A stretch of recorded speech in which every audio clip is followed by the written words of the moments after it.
Hi everyone, welcome to the channel. My name is Siffco. Now I'm going to be talking about Stalker 2. I'm a first timer to the series. I never played the first one, and I honestly didn't have this on my radar, but I saw this pop up on Game Pass. So here are my thoughts and first impressions of the game. As a newcomer, I played this on a PC with an RTX 3080 and a Ryzen 9 in 4K. Now this game starts off with a cinematic that's really rough around the edges. It dropped frames really bad, especially if you're native 4K, so don't do that. It goes all the way down to 2 frames per second, and that was just brutal. I almost just didn't want to give this game a shot, but you know, you can't just do that with a game. You just gotta give it an extra little chance just to see if it's you know, it's the old it's not you, it's me kind of thing. So once I got out of that cinematic, the game ran a lot better. It wasn't the game's issues, so there's a cinematic thing going on. But after that, I was like, all right. And you know, most of the time native is pretty intense, so I'm just gonna go to DLSS performance mode. And once I did that, just everything stabilized and was way better. I also even looked up some best settings to have with this game, and once I did that, it was a much smoother experience, and I was just able to play the game and see what it's like and continue moving forward. So the graphics look really nice. I really enjoyed them. They got a mix of like Daisy, Arma, and a little bit of the Fallout series as far as like the landscape.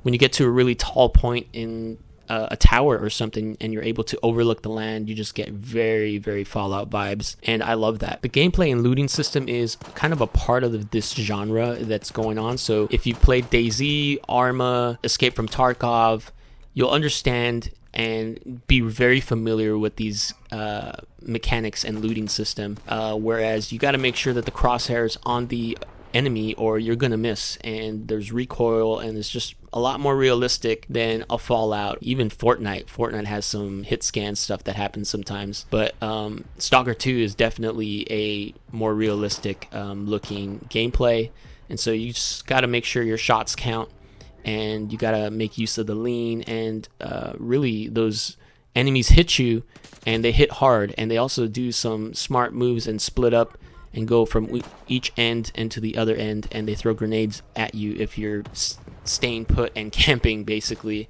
and so they'll throw a grenade at you and that will make you get out of cover and where you have to fight. But again, the looting system is just, you know, drag and drop. You see some ammo, you see some food, and you got to drag and drop it and figure out your spacing and how much weight you can carry, and so you're managing your loot, and just that's one of the funnest things about these mechanics in these games. I don't know why, but I really enjoy it, and so I like this about this game, that you can do that and have a single player game and just not worry about, you know, in Daisy where you've looted for like weeks and then someone from across the map would just snipe you. They're probably hacking and you're done, and so you lose all that loot. So more games like this for single player for sure, where you can just enjoy these mechanics and go at your own pace and not be stressed out about losing your loot. So the story is nothing really exciting. I wasn't impressed about the voice acting. It was bland. It was okay, you know, it wasn't terrible, but it was all right. Especially for this kind of game, I really didn't know what to expect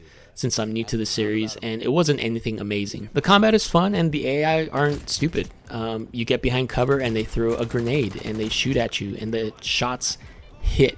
They really hurt, and you got to take cover, and you got to heal, and you can't just really stay out in the open and just shoot at them.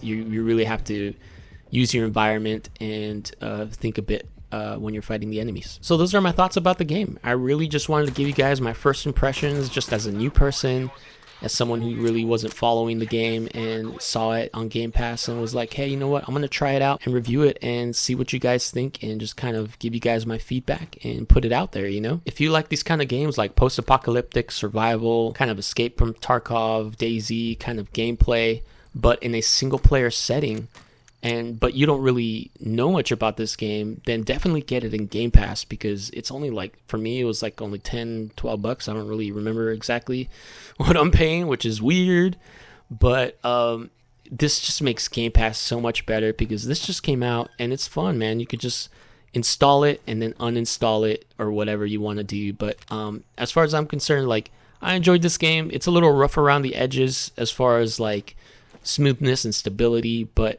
I'm really enjoying the you know, mix of Daisy, Arma, and Fallout together. Like when you get to the top point of tower and you just overlook the land and you're just like, man, this is legit and I just want to explore this. And so I did explore a little bit and kind of just do a couple missions, and it's just super fun. I enjoyed it. So I mean, those are my thoughts, and so let me know what you guys think in the comments. Let me know why you're throwing a screw at a warp. I still don't get that. I'm sure they'll explain it during some time, but it's just super weird. That's the only time I died, is because in that tutorial you have to throw that, and I was just like, what is going on? So I died a bunch of times on that. Again, thanks so much for being here. Please like the video, subscribe, and again, let me know what that screw thing is in the comments, because I have no idea for real. So again, thanks so much for being here, and I will see you next time.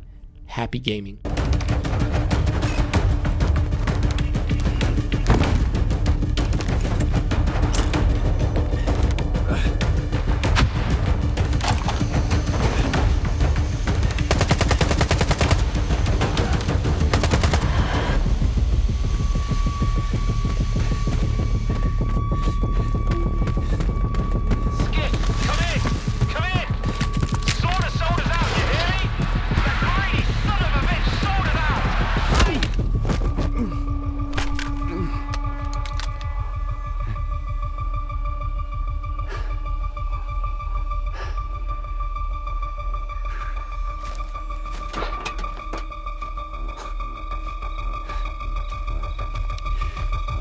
Finish him, and let's make tracks.